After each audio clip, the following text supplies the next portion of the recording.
Aujourd'hui, on parle de la marche, un de mes sujets de prédilection. Vous le savez, les conseils que je vous donne aujourd'hui ne remplacent pas les conseils d'un professionnel de la santé et vous allez trouver aussi beaucoup d'informations sur la marche et d'autres sujets. Oui, dans mes livres, Plus jamais malade, mon approche globale pour un corps en santé et Lève-toi et marche, le remède miracle existe et il est gratuit. Les chercheurs ont voulu vérifier si la marche permettait d'améliorer tout ça. Et la réponse, c'est plus ou moins, dans le résultat de cette étude, les effets étaient modestes, mais prometteurs. Il y avait des effets positifs, mais les effets, disons, n'étaient pas très significatifs, mais il y avait une tendance favorable. Alors, on n'a pas pu le démontrer très clairement, et c'est vrai aussi avec beaucoup d'autres études qui ont été faites sur ce sujet-là. Évidemment, ça dépend du protocole, ça dépend des fonctions cognitives qui ont été évaluées et ça dépend aussi de la population. Là, on parle de population entre guillemets saine qui n'avait pas de maladie. Alors, si on fait les mêmes tests chez des personnes qui ont des problèmes de santé, on aura des résultats différents. Parfois, on arrive à stimuler davantage les fonctions cognitives. Et encore une fois, il y a une question de protocole. Là, je vous ai parlé de la marche. On n'a pas parlé d'intensité, on n'a pas parlé du nombre de pas. Ce qu'on sait, et ça a été mieux démontré, c'est que l'intensité là on parle de marche aujourd'hui, l'intensité, elle est déterminante. C'est écrit en plus petit, mais je vous donne une autre référence d'une autre étude qui s'est intéressée aux fonctions cognitives des personnes plus âgées. Et c'est une revue systématique, une méta-analyse d'essais randomisés. Je vous épargne l'explication méthodologique, mais ce sont des études avec, si elles sont bien faites, avec des niveaux de preuve qui sont quand même assez élevés. Et donc, parlant d'élevé, on souhaite avoir une intensité élevée lorsqu'on marche. Et là, on peut penser que ça a des effets positifs clairement sur notre cerveau, sur la vascularisation de notre cerveau, et aussi sur nos fonctions cognitives. Donc, des programmes d'intensité, d'activité d'intensité modérée à soutenue ont un effet positif sur l'attention, la mémoire et les fonctions exécutives. Je vous ai traduit la conclusion de cette étude-là, de cette deuxième étude, et vous voyez qu'on s'est intéressé un peu aux mêmes choses, mais on a voulu aller décortiquer un peu si l'intensité, elle était importante dans cette réflexion de stimuler nos fonctions cognitives, et la réponse est oui, elle est importante.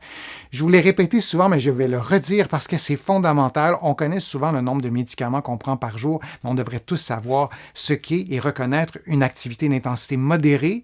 Je marche, j'ai chaud et j'arrive à parler malgré le fait que ma respiration est accélérée et que les battements de mon cœur sont accélérés. Ça, c'est intensité modérée. Intensité soutenue, c'est la même chose.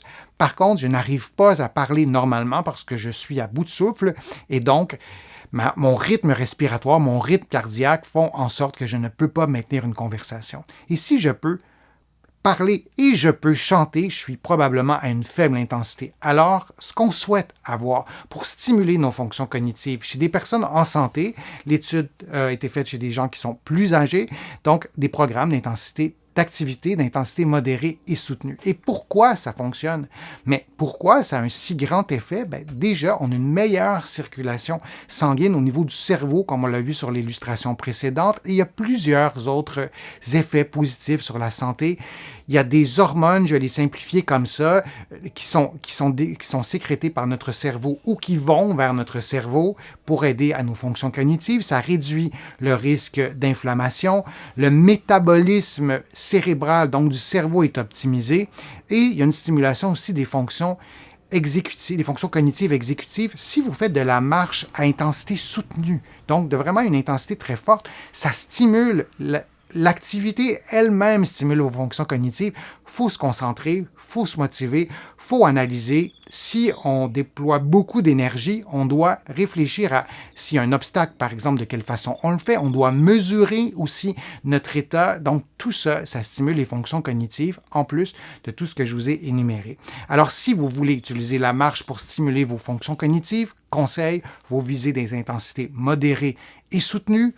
Vous vous dites que ce n'est pas miraculeux, vous combinez cette initiative que vous aurez prise de marcher à des niveaux d'intensité modérés est soutenue à d'autres initiatives qui stimulent les fonctions cognitives, apprendre une deuxième langue, jouer un instrument de musique, se socialiser, faire du bénévolat, travailler, bien sûr. Donc, avoir des défis cognitifs, stimuler toutes ces fonctions, ça nous aide à aller au musée, ça stimule nos fonctions cognitives. Jouer un sport d'équipe avec un ballon, peu importe lequel, ou avec une balle, jouer au tennis, c'est compliqué cognitivement d'analyser la vitesse de la balle et la vitesse de la raquette qu'on tient dans la main.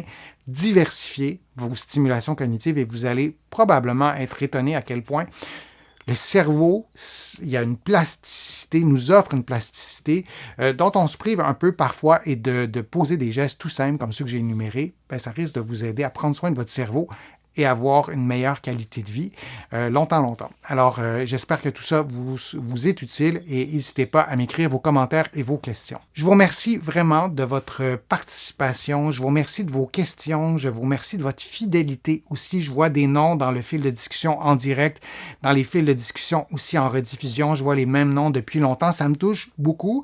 Donc, merci. Vous allez trouver beaucoup d'informations aussi sur mon site web, le www.denisfortier.ca. Vous pouvez vous abonner gratuitement à l'infolettre. Vous allez recevoir une lettre par semaine, un courriel par semaine. C'est gratuit, évidemment, sur plein de sujets, sur les interventions dans les médias, sur mes livres, tout ça. Et vous allez aussi, bien sûr, trouver beaucoup d'informations dans mes livres que vous allez pouvoir trouver ici au Canada, dans toutes les librairies. Vous pouvez aussi commander ou trouver mes livres aussi de l'autre côté de l'Atlantique, en France, en Belgique, en Suisse et dans d'autres pays européens. Ça me fait vraiment plaisir de vous reparler très régulièrement, de vous présenter mes contenus. Écrivez-moi des suggestions aussi pour de prochaines vidéos. Je vous dis à une prochaine fois, à une prochaine vidéo. À très bientôt.